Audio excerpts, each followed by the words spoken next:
Well, today's episode, well, as you know, it's Friday. Everybody loves Fridays because it's the start of the weekend. I hope everybody's going to have a good weekend. But right now, since we're in a Friday mode, let's get started. As you know, we have, of course, New Japan Pro Wrestling with more of the World Tag League. I think we're in day 9 and focusing on A block matches only. Then, of course, we have All Elite Wrestling with Rampage with multiple tag matches and very interesting ones that we definitely going to be talking about. And then, of course, we're going to see who levels up on this latest episode of NXT Level Up. But first things first, we're going to review the latest GLEAT show with G Pro Wrestling version 66, featuring a few matches in this one, especially a number one contender who will face for the LIDET title, which is, of course, for the the UWF title, which they normally have. We're going to see who's going to actually be the first one to handle it. And then, of course, we got Pro Wrestling Noah with Monday Magic. We have some interesting surprises that took place, especially wrestlers who are from other promotions, and a very, very interesting surprise coming from the Great Muta. But also, we got some news updates to tell what's been going on in the world of pro wrestling, such as what events the promotions are throwing out, who's booked, what matches are set, any wrestlers that either been signed or departing from any promotion, injured wrestlers, the whole enchilada. So, let's get ready for another episode of the Leaded Wrestle Zone.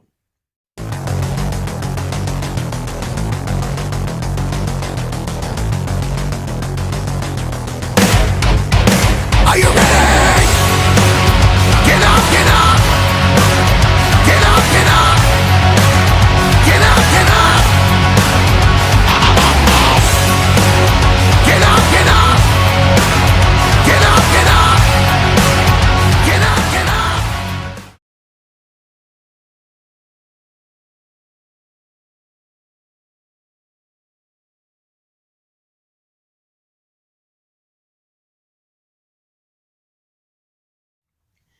Welcome everybody to the Leaded Wrestle Zone, all things that is pro wrestling with AEW, NXT, New Japan Pro Wrestling, Impact Wrestling, the National Wrestling Alliance, various promotions, wrestlers, matches, and championships.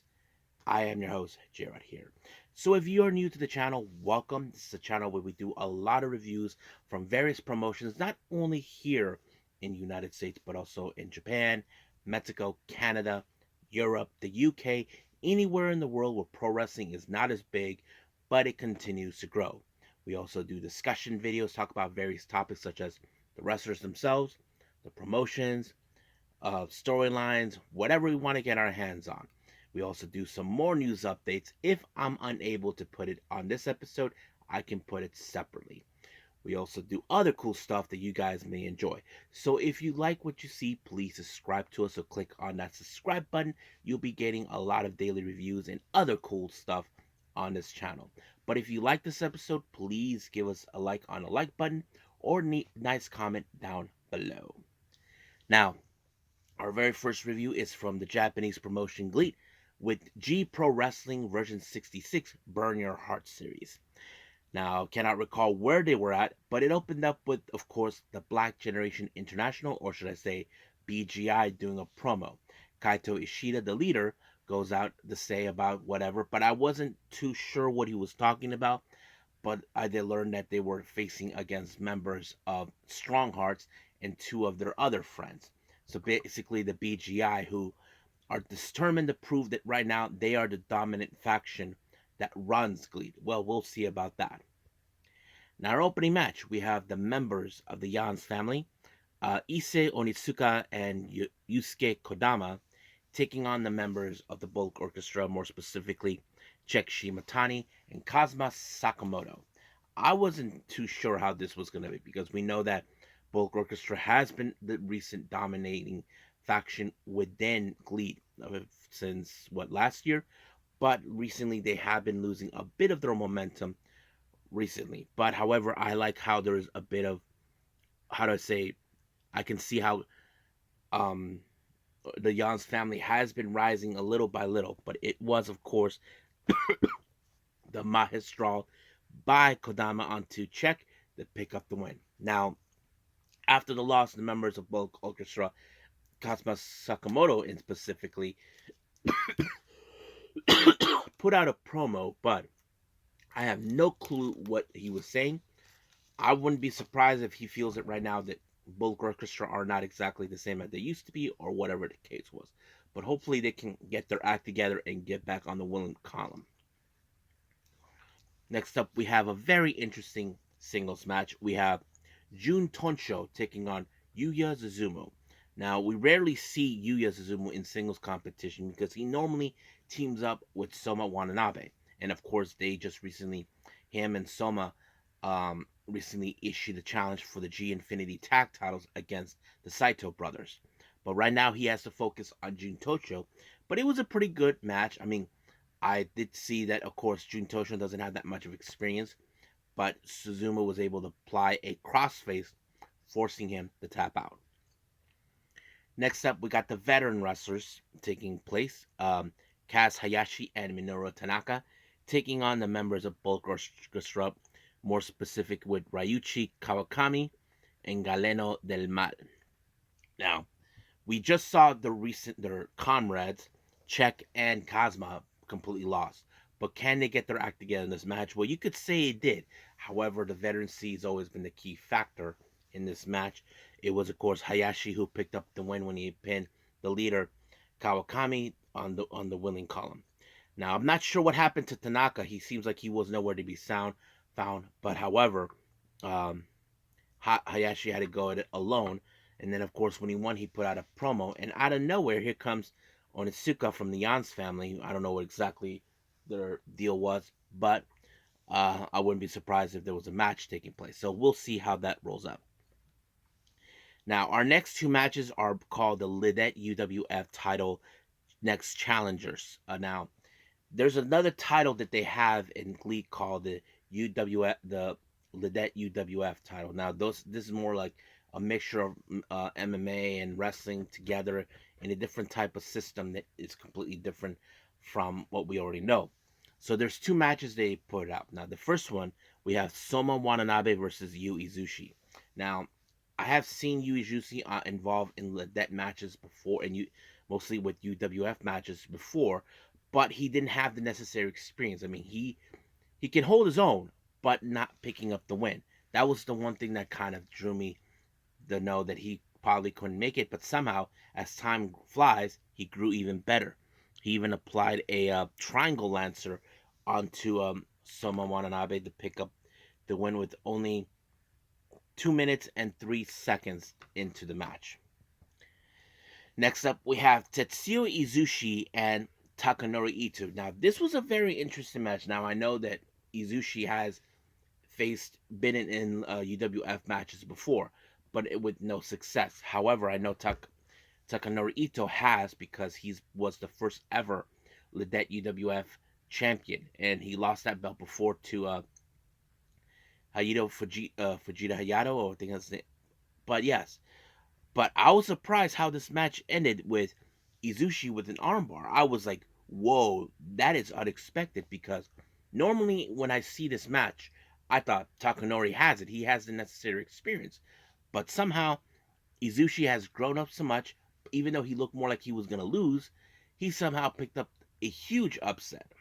So, he probably will face in the finals against Iizuka. But I would like to see Tetsuya Izushi win the whole thing. That's my thing I want to see.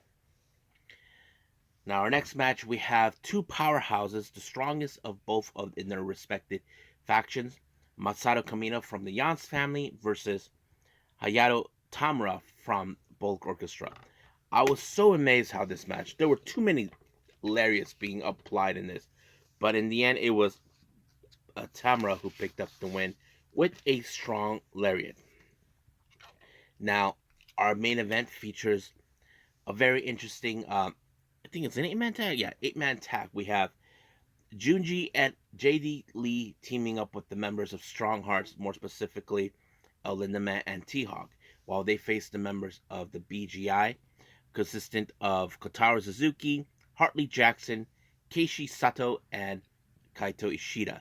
So this was, as you know, Kaito Ishida, who has issues towards the Strong Hearts, wants to prove once and for all that they are now the ones running the show. But unfortunately, that wasn't the case because I was so surprised because it was Shunji who picked up a huge win when he applied, like, I don't know if it's like a discus lariat or a twisted lariat, however you want to call it, onto Asato to pick up the win. Now, as soon as the match was over, out of nowhere, here comes Hayato Tamura with the mic. And look, he called out T-Hawk. Now, it doesn't take a genius why he called him out, because if you guys have been aware, T-Hawk is the top champion of GLEAT. He is the G-Rex champion. And I know Hayato has challenged that belt before, but he was unsuccessful. And now it's like the second time. I'm sure T-Hawk is like, I don't care if he challenged me again, but I will walk out as the winner. So I would be surprised if that's the case. But we will see when that match will become official. I think that's pretty much it right now with GLEAT. Let's move on with Pro Wrestling Noah.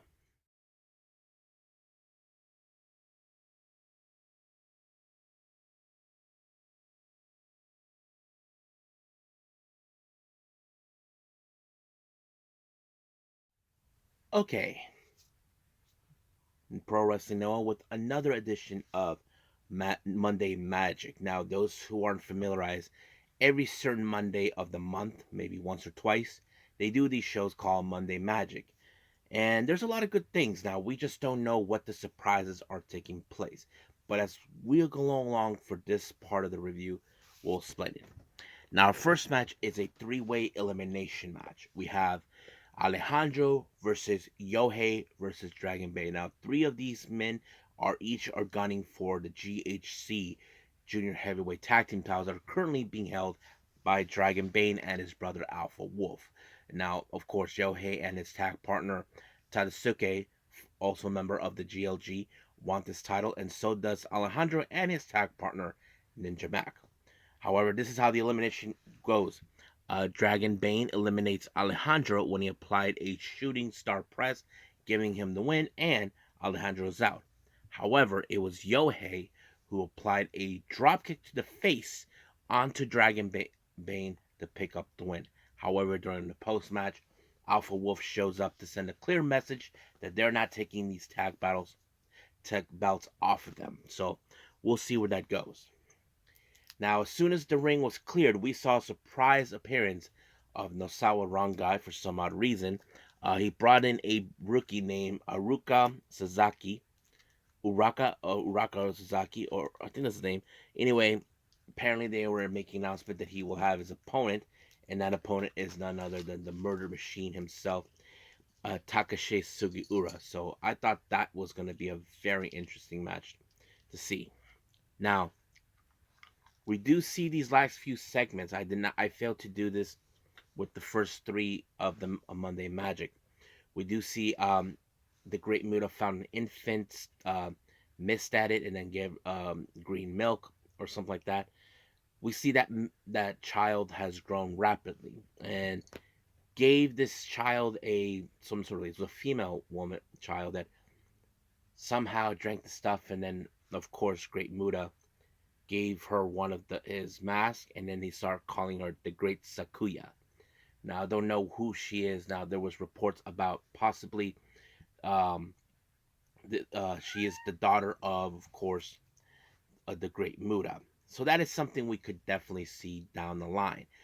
I'm looking forward to that. Now, our next match, we have a very interesting um, six-man tag match. We have Hajime Ohara versus, teaming with Titus Alexander and Hijo de Dr. Wagner Jr. They take on the members of GLG, LJ Clearing, Anthony Green, and Jack Morris. Now, one thing that was surprising is Titus Alexander has really, really impressed people in this match. He did some sort of like first he rolled back, and then boom, a German suplex onto Clearing. That was so impressive. I think that really put him on the map. Hopefully, he does return back to Japan to do more. But it did allow him and his team to win, just to let you guys know. Our next match, we have the members of Real, consistent of Saxon Huxley, Timothy Thatcher, teaming up with Alpha Zoe and Vinny Mazzario taking on Masa Kiyomiya, Daiki Inaba, Rei Oiwa, and Kaito Kiyomiya.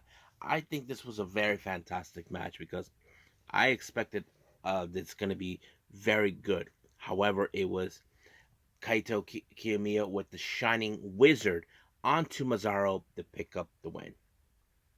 Our next match, we have Yoshi Wrestling action. We have Miyuki Takase coming out. She faces against the returning Nagisa Nozaki. Now, if you guys remember, Nagisa Nozaki was top champion in Pro Wrestling Wave. She was out of action due to a knee injury, and she just recently made her return in the last Monday Magic show. So if she was supposed to face against Aruka Omasaki for some odd reason, and then of course she ended up with Miyuki Takase.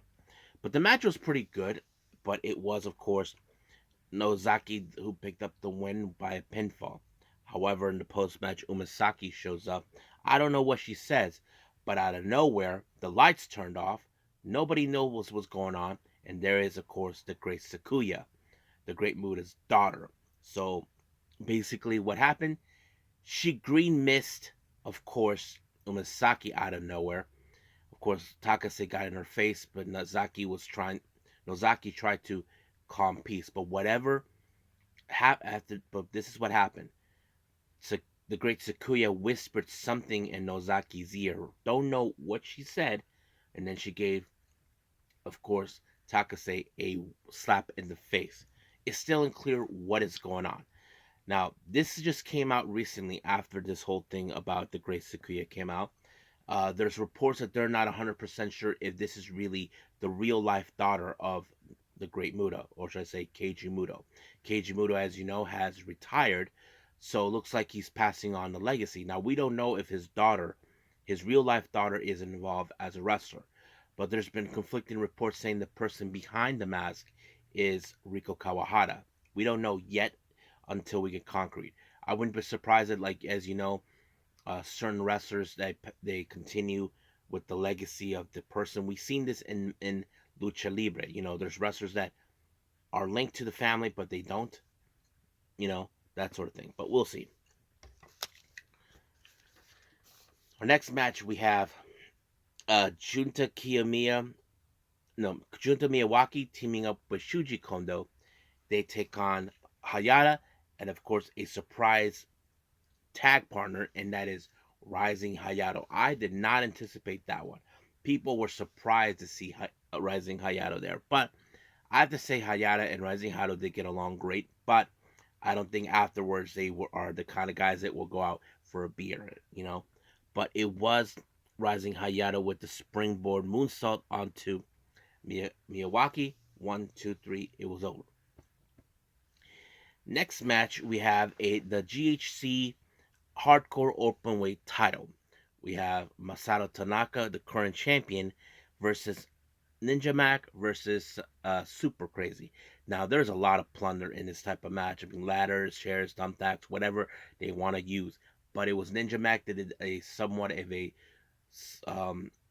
He was on top of the ladder, then he dragging a power bomb Masato Tanaka through a board, and then boom, he becomes the new champion. So basically, we'll see him more often in Monday Magic. Now, our main event, we have Go Shiozaki. He teams up with Manabu Soya. They take on Keno, and his surprise tag partner is the person he once defeated for the GHC heavyweight title last year, and that is none other than Satoshi Kojima. You probably wouldn't think they would get along, but they were able to put their history aside and focus on the win. But it was Kojima with a lariat that defeated Go Shiozaki and pick up the win. However, during the post match, Satoshi Kojima extended a hand to Keno, saying, "Look, what happened in the past is the past. This is now." So they were willing to and they do a fantastic pose because, as you know, Keno does this when he's like extending his hand with a fist pump. Kojima's like, I feel like they could reform Congo into a new, something. I don't know, but I would like to see that one day. And I think that's pretty much it with Pro Wrestling Noah. It's time for New Japan Pro Wrestling World Tag League.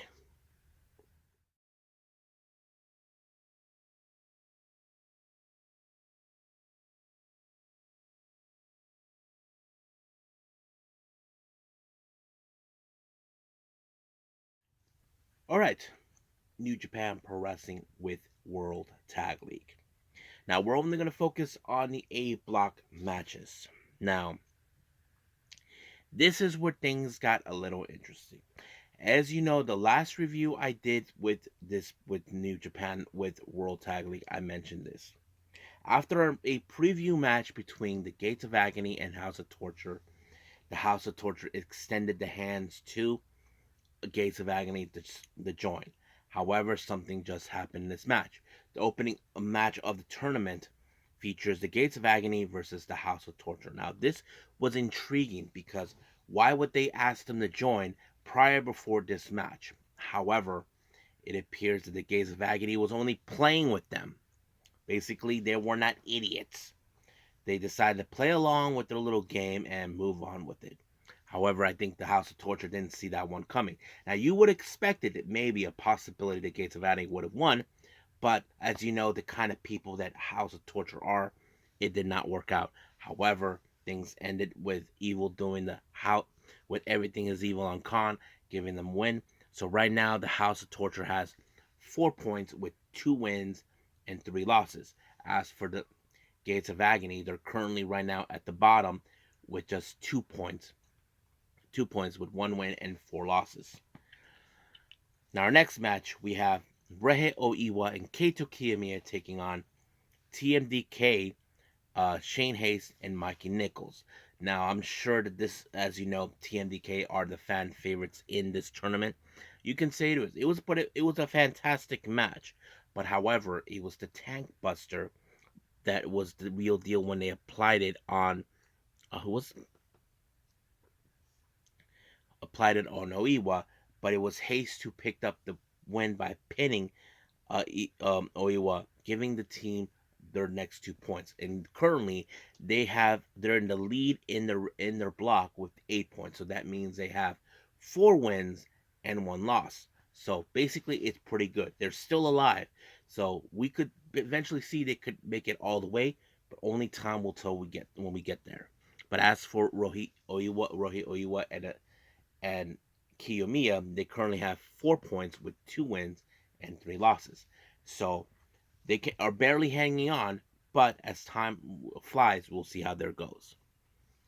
Our next match, I kind of hoping this was going to be a very interesting one. We have the Bullet Club War Dogs, Kid and Coughlin taking on the United Empire, consistent of Hinare and Great Khan. Now, throughout the entirety of this match, Gabriel Kidd, who is fixated to destroy Will Ospreay, saying that his timing as a British wrestler is done.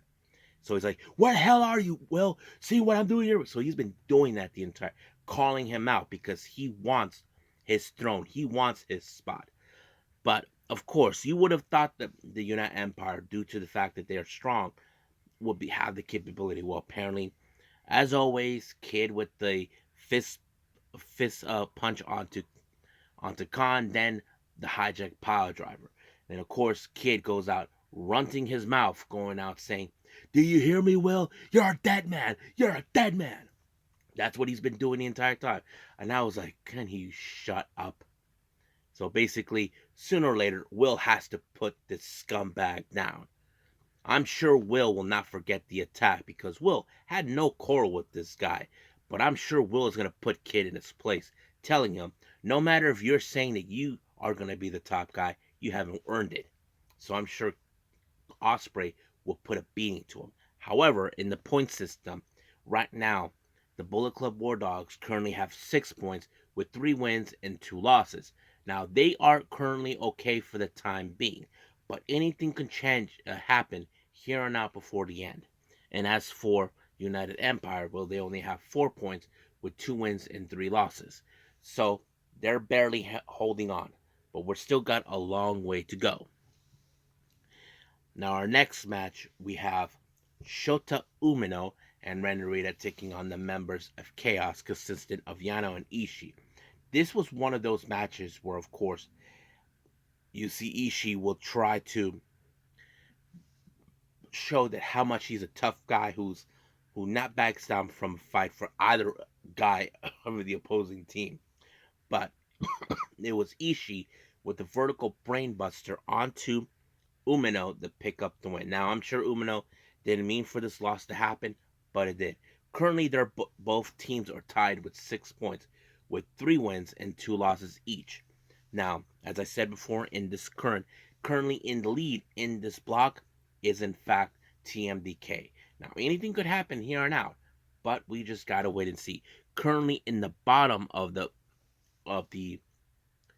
um of the tournament is Gates Vagany with only 2 points with 1 win only. So we will see how much that changes. But for right now, let's move on with our next review, and I believe that's going to be AEW Rampage.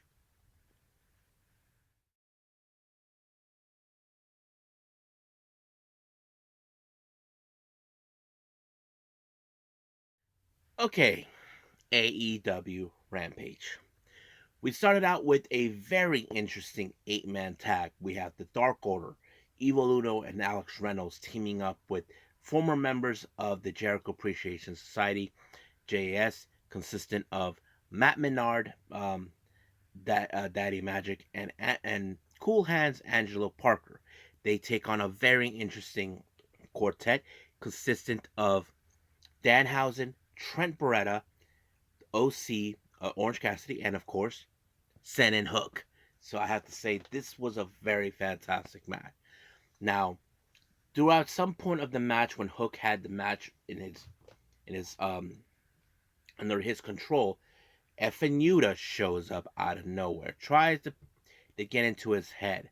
However, it was Danhausen that actually made the very difference. As you know, he cursed Matt Menard, not realizing that he had, of course, still in his pocket the hat that belonged to Jake Hager. Now, Jake Hager was livid, but he had to be more careful not to get disqualified himself. But it apparently he fell into Danhausen's trap. But it was, of course, Danhausen with a roll up on Matt Menard to pick up the win. So I have to say, it was a pretty fantastic win right from there. Now, we do see an interview with Renee Paquette talking with the Outcast, Ree Soho, and Saraya, along with their tag partner, Anna Jay. Now, of course, Saraya is not too keen about what's been going on. Now, she and Anna Jay can get along, but of course, it's Ruby Soho because right now, their only problem both Anna Jay and Ruby Soho has now. Remember, they used to be tag partners before, but however, Ruby betrayed her and this and that, and of course, the whole thing with Ruby Soho and Angelo Parker that kind of throws in the little twist. Even Parker shows up, so that kind of goes out its own way. So we still got this little love story going around. Now, we do see a little inside the ring interview with Tony Schiavone talking about Sting and Ric Flair, their history, where of course Ric Flair put Sting on the map in his last match, and of course Ric Flair, on the other hand, as you know, talks about what a great person Sting is, how much he has, grown, and all this and that. So I'm looking forward to all of that. Now, we do see another interview with Renee Paquette talking with the opponents of the Outcasts and Anna Jay. We're talking about Chris Statlander, Hikaru Shida, and Sky Blue. Now, of course, Statlander and Sky Blue were going to bicker with each other. However, Shida made it clear, look, I lost my title. You lost your title. You didn't win the match. So basically, we all in this together. So basically, they have to come to an agreement on that.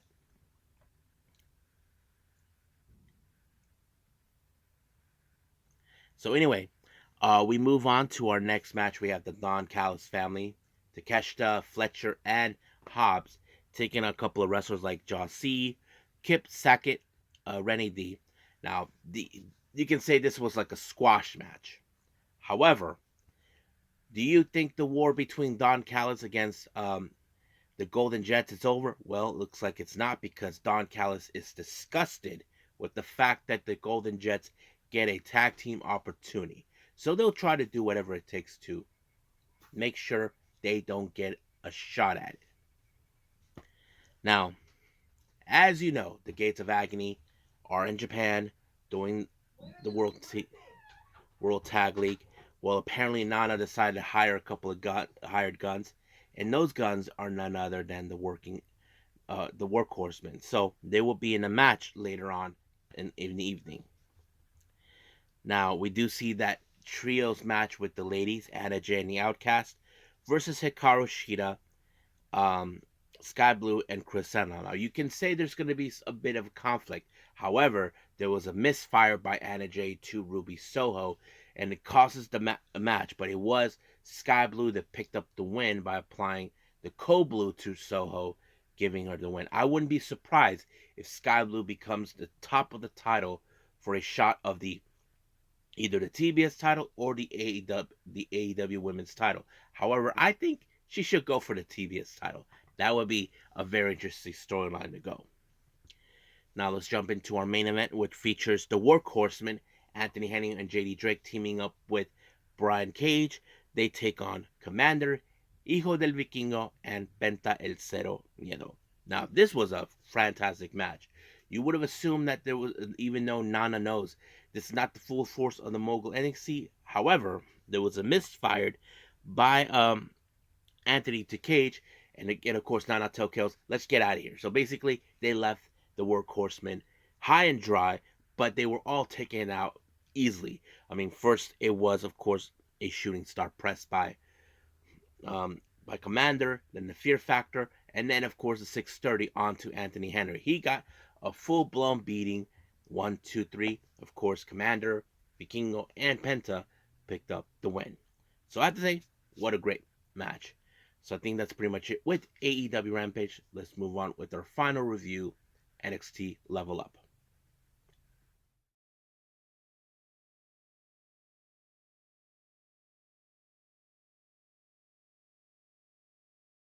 Okay, so who levels up on this latest episode of NXT Level Up? Well, let's find out. So our first match we have is Von Wagner. As you know, he is currently getting back at his feet after that hellacious beating that he had with, of course, Braun Breaker. But of course, putting him on the table was the best. But however, he has to beat the one person that kind of beat him in a certain way, Luca Crucifino. Now you would think that Luca would try to outsmart him. However, that wasn't the case on this match because poor Crucifino, with his even as an attorney, he ended up powerbomb. So that's a good start for him right there. But Crucifino, well, I wouldn't be surprised if he decides to take it up to a court of law.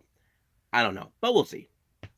Now we do see an interview with Kelly Kincaid towards Brinley Reese. Now her first opponent is none other than Elektra Lopez, so this is a good challenge for her. However, that match was next. Elektra Lopez was practically brutalizing her, but of course Brinley couldn't come up with the one opportunity she needs to take the advantage. But it wasn't, of course, how to say, enough. But it was, of course, a choke bomb by Elektra Lopez that picked up the win. Now, our main event, we have Tavion Heights versus Drew Gulak. I have to say, this was a good match because they both have one of those technical aspects of the match. But of course, Gulak, along with his buddies, let's call them the jerkweeds, they were there anyway, showing up. Now, seems like Tavion Heights had everything under his control, but the jerkweeds decided to get themselves involved. But it was, of course, Gulag with a forearm knockout that took Tavion Heights out, sending a clear message that they're the ones that ruled NXT. Well, we'll see about that. So I think that's pretty much it with everything, all the reviews. Let's move on with some news updates.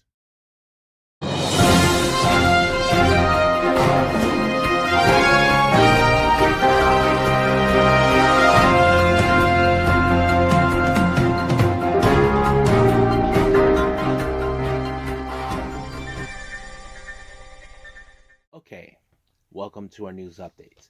So we're going to begin with the upcoming events from the various promotions we may hear or not. The first one we have, of course, is West Coast Pro Wrestling with their upcoming show that I announced last time with Ill Mattered. Now they announced that their show will take place on the 27th of January, starting in 2024. They just recently made an announcement for a Japanese wrestler who's the only male wrestler that's been training under Marvelous. Well, you may know this one from in the Japanese Yoshi scene. Veni, formerly known as Asuka, will be making her debut in West Coast Pro, which is going to be a fun, exciting time for everybody. Now, Jersey Championship Wrestling has announced the return of the Jersey J Cup. Now, those who are unfamiliarized with that, that is a tournament for 2 days. It will happen between the 9th and the 10th of February, and they will determine who will be challenging for the JCW Championship, currently being held by Jordan Oliver. So they haven't announced who will participate. I'm sure there'll be a lot of wrestlers that'll be announced. But this will take place at the White Eagle Hall in Jersey City. So if any of my subscribers are from that general vicinity, then you guys should check it out. Now, as we speak, by the time this video is out, it's gonna happen real soon. We're talking about GCW's Come On Dude.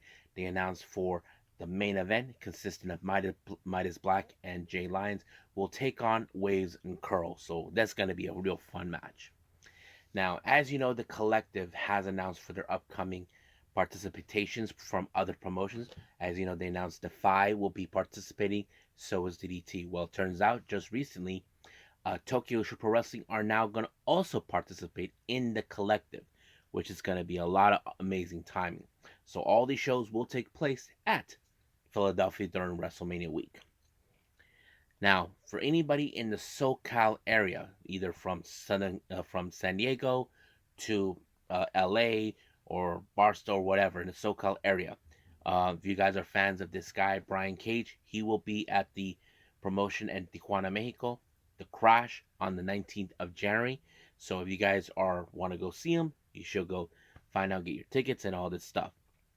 Now, as you know, I just recently reviewed the latest Monday Magic by Noah. Well, apparently it was announced that there will be another Monday Magic soon that will be taking place, and that's going to be on the 18th of December, which is this month, which I'm excited to see how this is going to go. Now, recently, as you guys know, I did report it by Fightful Select. Bryan Danielson was the one who made the decision to the termination of CM Punk. It was now revealed that he still is head of the AEW disciplinary committee. He does have the authority to either give economic sanctions or fines if it's necessary. So basically, he still runs the thing. Well, not runs it, but he gives his opinion what's the punishment's going to be. Now, recently, this was reported in the internet. The WWE leadership has been called into question. Now, you probably ask yourselves, what's going on now? Apparently, as you know, WWE had plans in the signing of Will Ospreay. Now, keep in mind, Will Ospreay, his contract is to expire at some point in 2024. WWE had their eyes set on him. So apparently some talent are not happy with the fact that they completely lost the opportunity to sign him. And right now, there's someone said this. Let me pull it up on my phone real quick. This was, here it is. Okay, obviously WWE can afford to go higher than AEW if it wants to. Although those in WWE concede that AEW went higher for Will Larson, even questioned their leaders on that.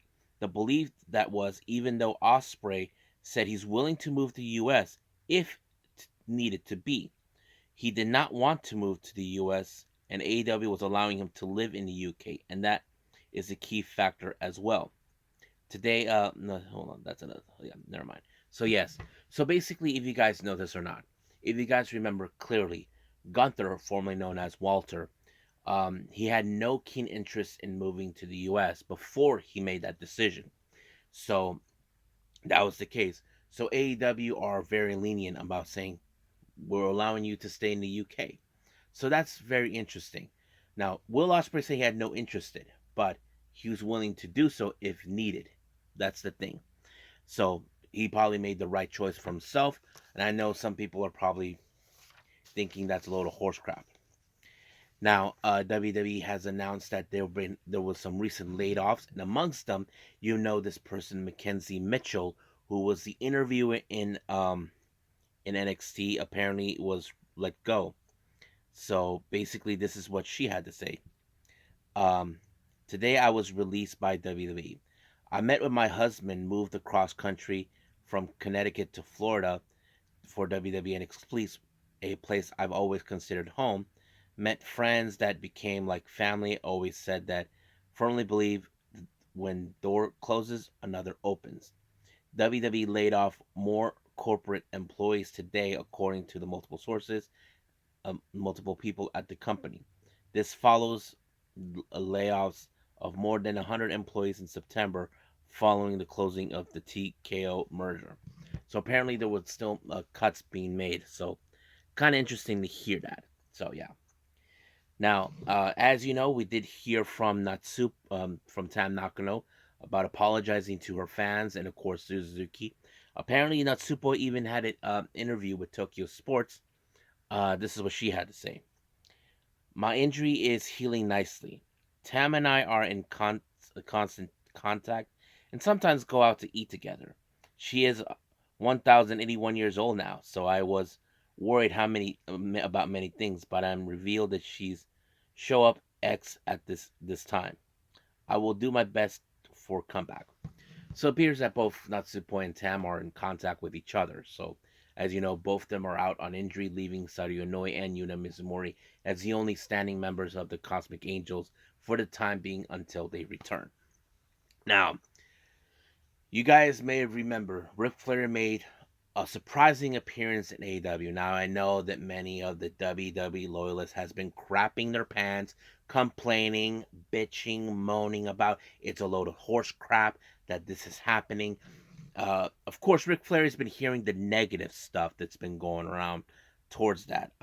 This is what he had to say on social media. Let me pull it up. So I'm so tired of hearing all this negativity. I don't need to work. I don't need the money. Can simply enjoy my dear friend staying side for the next few months without so much hatred. I know I'm old, but that doesn't mean I can't enjoy life. I have earned the right to do whatever I want, and I'm exactly where I want to be. I appreciate everything, Tony Khan, but I'm more than willing to walk away if I'm an embarrassment to you and to your company. All I can say, I'm sorry. So yes, so we got those dumb people who are basically are not understanding. This is not about Ric Flair. This is about Ric Flair being with the wrestler he put on the map, even though he said that Sting put himself on the map. So there's nothing wrong with that. But if you guys want to act like morons with your heads up your butts, that's your fault. But those who understand it, then that means you know how much this important for Ric Flair is. But however, some fans are, how do I say, let's just say that they decide to give the haters a piece of their mind. Basically, we heard this from Stone Cold, Jericho, and Kevin Nash. Rick, I enjoyed watching you do all the things you do, and you're always fun. Keep doing what you're doing. That's the bottom line. Jericho says, "Don't listen to these online assholes, champ. You're effing Ric Flair. Do you want do what you want? F them." Kevin Nash goes, "Besides, the fact you have earned the right. You wouldn't be there if it wasn't drawing fans. You always bring a smile to my face. Go Michigan." So yeah, so any haters out there saying Ric Flair is disgracing WWE and all this, he's an embarrassment to AEW. Well, guess what? Shut up. He is Ric Flair. He's there to be with his friend. It doesn't mean that he's going to wrestle. It doesn't mean that he's going to earn money. He's there because he wants to be there. He wants to be there for the next few months. That's his choice. So, I think that's pretty much it what we have for now. So I say let's just call it a day. Well, I hope everybody enjoys this episode. Coming up, we have the latest Choco Pro show that's already been out on YouTube. I'm sure we're going to be able to see it. Of course, we got more of the World Tag League with New Japan Pro Wrestling. I believe we're doing the B block, and of course we have the latest Stardom show, Big Nagoya Big Winter, which features, of course, the tag team titles on the line and the right to the red belt, Azuki, Azuki versus Suzuki. So that sort of thing where I'm so excited to see how this could turn up. And then of course we have AEW Collision. So if there's anything else, I'll be posting that on news updates if it's possible. And right now I've been holding back on Unagi Sayako recently. I'll be doing that as soon as possible. But for now, I will see you guys in the next DWZ time. Same DWZ channel. I must bid all of you adieu. So goodbye, and have a nice day. Bang.